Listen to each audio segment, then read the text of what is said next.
When you're going through hell and everything is going against you, the easiest thing in the world to do is to start thinking negative.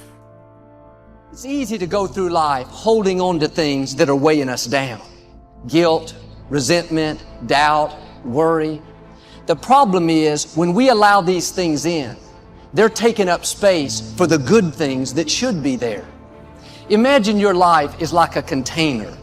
You were created to be filled with joy, peace, confidence, creativity.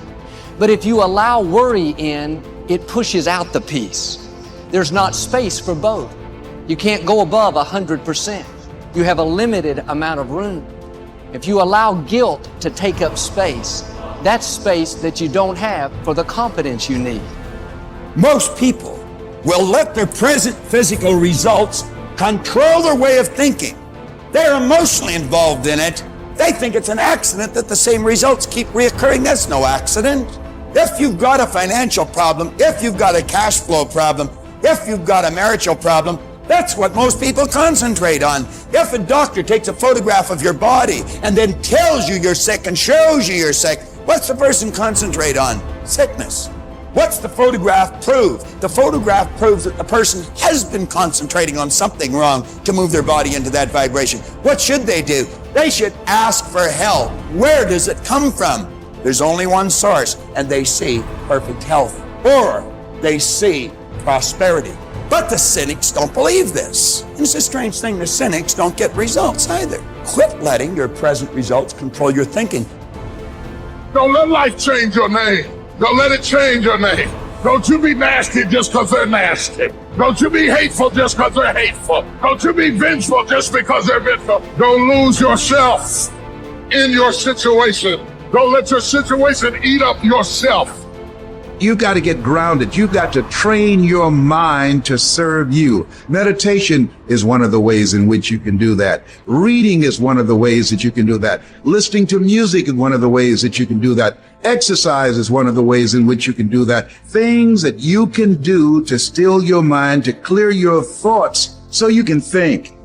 Change the way you see yourself and begin to tend to the personal details. If you trust yourself, if you believe and don't doubt in everything in you, you can do it. You can do it. When you say a situation, a person is hopeless, you're slamming the door in the face of God. There's no guarantee that because somebody is now down on their luck, they can never come back. Who can guarantee that you can't make, that you can't have your dream? All we need to do is we look at our dream as we get ready to hit the floor. I'm blessed and highly favored.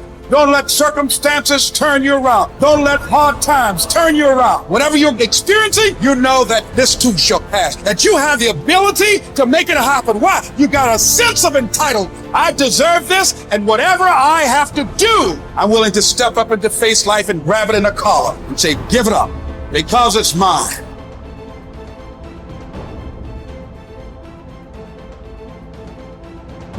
People think there is something called as negative thought and positive thought.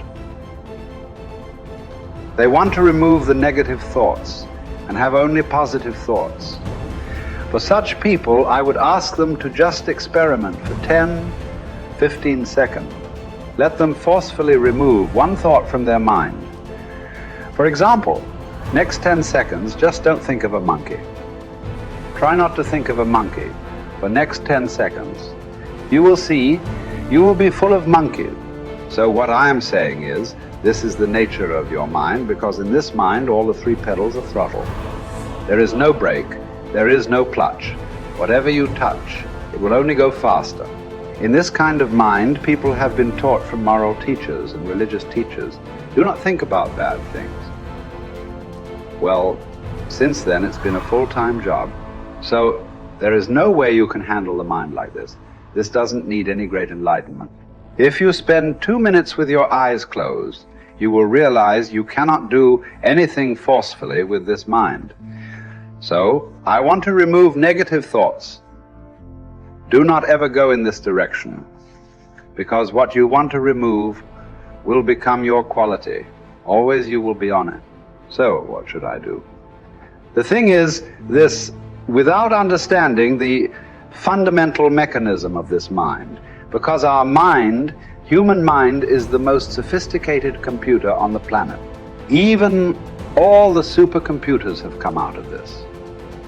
When this is the case, is it not important that we understand the mechanics of how it functions? One simplistic aspect of how it functions is there are no subtractions and divisions in our mind.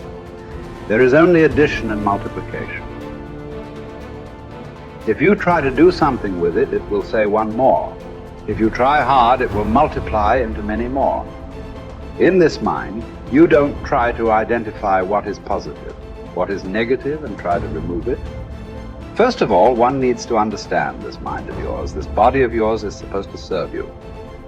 The life that you are is important. Body and mind are vehicles that must serve us. If you sit in a vehicle, it must go where you want to go. If it goes to its own destination, what is the point of such a vehicle? It's just a nuisance. Right now, most human beings are, unfortunately, experiencing this fantastic possibility of human mind as a nuisance, as a troublesome thing. Well, this is the most beautiful thing you have. There is something called as you which exists. This is not a composite of all your thoughts and emotions and physiological processes. Beyond that, there is you. If you close your eyes, even if you cannot see anything, you're still there. It is through the window of your eyes that you are looking out. But if you close your eyes, it doesn't mean that you don't exist. You still exist. So beyond your thought, you still exist. Beyond your emotion, you still exist. So that you, the life that you are, this has to come into your experience. Why is it that you're not allowing that to come into your experience, which is the most significant aspect of who you are? Who you are right now, the most significant aspect is you and me are alive right now. This is it. What I'm thinking, what you're thinking is not the important thing. We are alive right now. That is the important thing. So it is important that you focus on this fundamental sense of aliveness within you.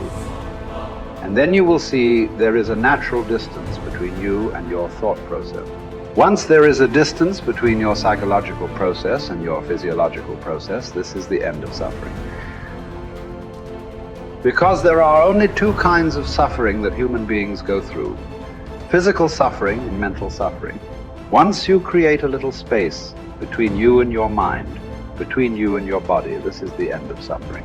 This is something every human being has to experience and know, otherwise thinking, I will just remove negative thoughts and I will have positive thought. All the best, it's not going to work.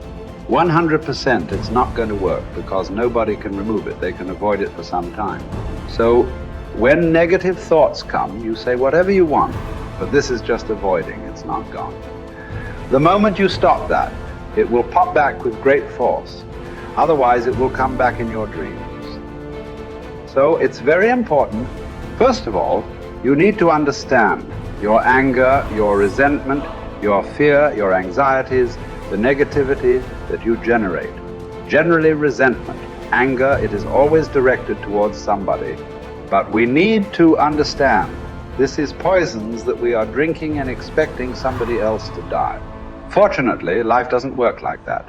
If I drink poison, I die. If I drink poison, you don't die. So we need to understand this. When I say poison, today you can have yourself chemically analyzed right now. What is your blood work? What it says, 5 minutes of intense anger. Check your blood work and see. There will be lots of negative elements in it. Literally, you're poisoning yourself. So do you want to poison yourself? Definitely not. Now the very question is coming from certain helplessness. What shall I do? Don't do anything. Just sit back and just concern yourself with something which is the life process. Maybe your heartbeat, maybe your breath, maybe just the sensation of being alive. Depending upon how sensitive or how perceptive you are, accordingly, find something. It could be a sensation in the body, it could be breath, it could be heartbeat, it could be anything, something which indicates life to you. Just pay attention to that for some time. Slowly, you will see there is a distinction between what is you and what you have gathered, which includes both your physiological and psychological possibility or mess, whatever you've made out of it. You're not bright enough. You waited too late. You should have started younger. Those are the kind of voices that we all live with. For me, our ministry was growing. We lived in a nice house we'd ever had.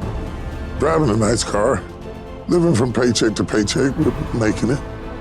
Every night, I lay down at night, I hear the voices. Those voices are the kind of voices that stop you from buying into your own life. Stop you from enjoying the good times and believing that they will last. The anxiety and the pressure and the strength that it took to get from where you were to where you are doesn't go away, so you don't really believe it's yours.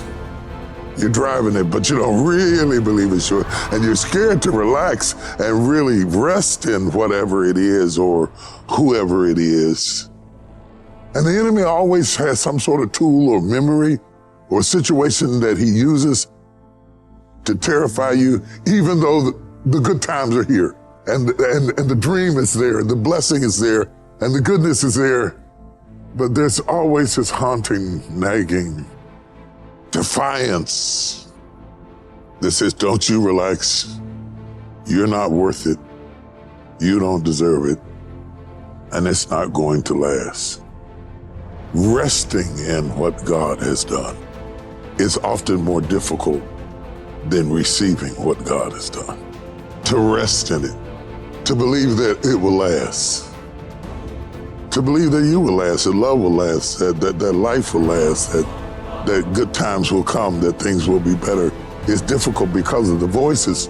And you are what you eat, and the voices are the food that feeds your faith or fear. You see those voices that say what you can't do, what you can't have, what you can't be, what's not gonna last, what's not gonna work, is how the enemy pulverizes the promises of God in your life. And it takes word to combat word. That's why when Jesus was in the wilderness and Satan was throwing word at him, he was throwing word back. And what we have to do is put word on word. I'm blessed. I'm blessed in the city. I'm blessed in the field. I'm blessed in my uprising. I'm blessed in my downsetting. I'll be blessed into my old age. I'll be blessed when I'm an old man. My grandchildren will be blessed. My body is blessed. My mind is blessed. My head is blessed. I got this. I can handle it. I can do it. Bring it on. Here it is. That kind of talk, saying that to yourself, drives back the other voices of negativity that we all have creep up behind us and tell us that we're not capable and we're not competent and we're not gifted enough and we're not good enough, or we waited too late, or God is punishing us.